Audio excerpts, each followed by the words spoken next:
Bugün seni Nita'nın üzeri zıplayan karakterlere karşı efektif olduğunu gösteren ikinci videomu çekiyorum. Hadi maçımızı izleyelim.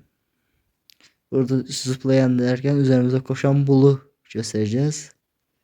Yani Bull'la kıyasıya mücadele olmuş resmen maçta. Yani ucu ucuna yendik. Onu da söyleyeyim. Bull'un yük fazla olduğu için. Bull'a dikkat. İlk yapmanız gereken şey ulti kasmak. Yani bu dinleyiciğinizde çok bir şans kalmıyor yani.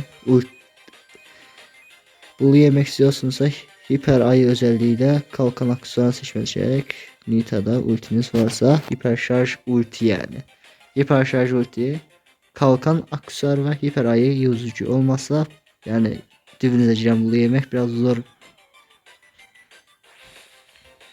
Üçünün kombinasyasıyla bir maç sonunda şurada gördüğünüz 7 Bull'u yemiştim. Ama neredeyse beni kesiyordu.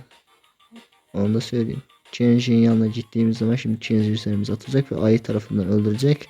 Ama yükleri max canımız az olduğu için max alacak.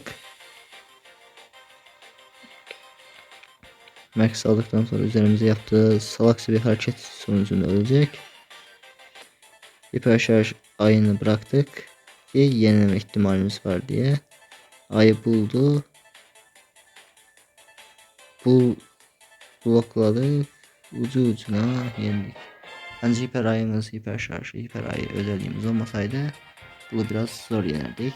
Görüşmek üzere, sağlıcakla kalın.